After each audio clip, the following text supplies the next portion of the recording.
আজকে আমরা computer application সাবজেক্টটা হচ্ছে ক্লাসিফিকেশন অফ কম্পিউটার, অর্থাৎ পার্ট ওয়ানে আমরা কি করেছিলাম, ক্লাসিফিকেশন অফ কম্পিউটারের আগে পর্যন্ত আমরা করেছিলাম।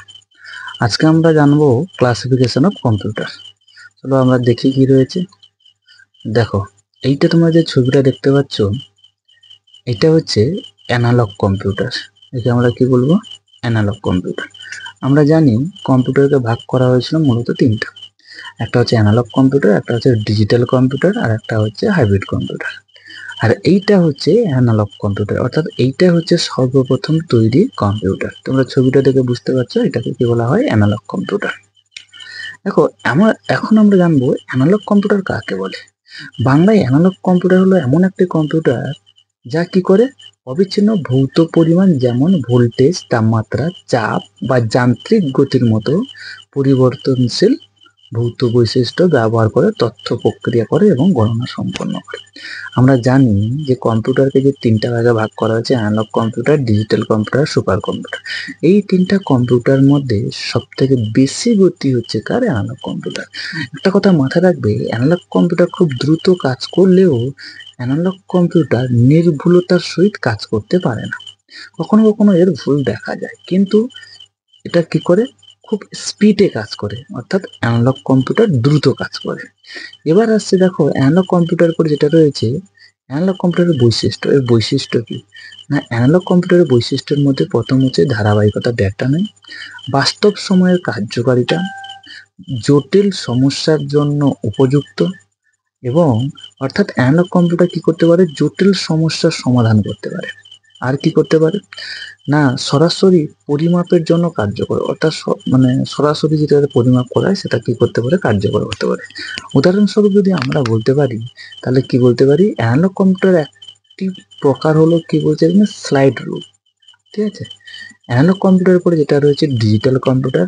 আমরা জানি ডিজিটাল কম্পিউটার কি করে, অ্যানালগ কম্পিউটারের গতি নেয়, এবং আর ডিজিটাল কম্পিউটার জিরো আর ওয়ান এই দুটোর উপর বেস করে চলে। আর জিরো ওয়ান কি না, জিরো ওয়ান হচ্ছে বাইনারি ল্যাঙ্গুয়েজ। বাইনারি কি, দেখো কম্পিউটার আমাদের ভাষা বুঝতে পারে না, তাই কম্পিউটার কার ভাষা বুঝতে পারে, তার নিজের ভাষা বুঝতে পারে, আর নিজের ভাষাটা হচ্ছে কি জিরো আর ওয়ান। অর্থাৎ যে বাইনারি কি বলছে, যে কম্পিউটার বাইনারি সিস্টেম অর্থাৎ জিরো ওয়ান ব্যবহার করে গণনার কাজ সম্পন্ন করে, তাকে আমরা কি বলবো, ডিজিটাল কম্পিউটার। তাহলে ডিজিটাল কম্পিউটার কাকে বলবো না, যে কম্পিউটার বাইনারি সিস্টেম ব্যবহার করে। বাইনারি সিস্টেম কথার অর্থ কি না, জিরো আর ওয়ান।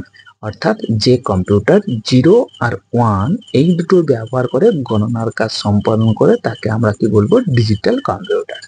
আচ্ছা, এটি এমন একটা ডিভাইস যা কি করে, বিচ্ছিন্ন আকারে তথ্য প্রক্রিয়াকরণের মাধ্যমে সমস্যার সমাধান করে। এটা হচ্ছে কি জানলাম, তাহলে ডিজিটাল কম্পিউটার। ডিজিটাল কম্পিউটার করে যেটা রয়েছে, দেখো ডিজিটাল কম্পিউটারের বৈশিষ্ট্য। ডিজিটাল কম্পিউটার কি করে না, এটি একটি ইলেকট্রনিক ডিভাইস। আমরা জানি এ কি করে না, উচ্চ গাণিতিক গণনা এবং লজিক্যাল কি বলছে প্রক্রিয়াগুলির গ্রুপগুলির সম্পাদন করতে সক্ষম। আর কি, এবার দেখো এই যে ডিজিটাল কম্পিউটার, এই ডিজিটাল কম্পিউটারকে কয় ভাগে ভাগ করা হয়েছে না, ডিজিটাল কম্পিউটারে ভাগ করা হয়েছে কয় ভাগে, চার ভাগে। একটা হচ্ছে মাইক্রো কম্পিউটার, একটা হচ্ছে মিনি কম্পিউটার, একটা হচ্ছে মেইন ফ্রেম কম্পিউটার, একটা হচ্ছে সুপার কম্পিউটার। এই কটা হচ্ছে ডিজিটাল কম্পিউটারের ভাগ। কি বললাম, ডিজিটাল কম্পিউটার তাহলে কয় ভাগে ভাগ করা হয়েছে, micro computer, mini computer, mainframe computer, আর সুপার কম্পিউটার। এরপরে যে কম্পিউটার রয়েছে এটা হচ্ছে কি, ডিজিটাল কম্পিউটার। আমরা জানি হাইব্রিড কম্পিউটার। হাইব্রিড কম্পিউটার কাকে বলবো না, হাইব্রিড কম্পিউটার হলো এমন একটি কম্পিউটার যেটা কি করবে, অ্যানালগ কম্পিউটারের গতি নেয় এবং ডিজিটাল কম্পিউটারের ডিজিট নিয়ে জটিল গাণিতিক সমস্যাকে সমাধান করে গিয়ে হাইব্রিড কম্পিউটার।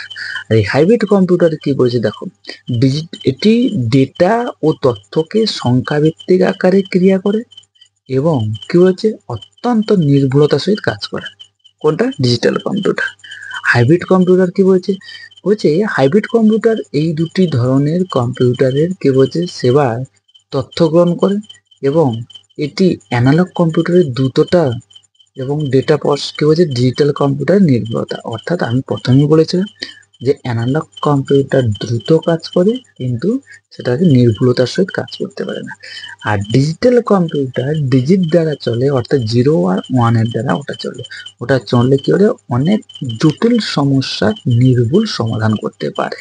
তাই হাইব্রিড কম্পিউটার হচ্ছে অ্যানালগ কম্পিউটার আর ডিজিটাল কম্পিউটার সমন্বয়ে গঠিত একটি কম্পিউটার।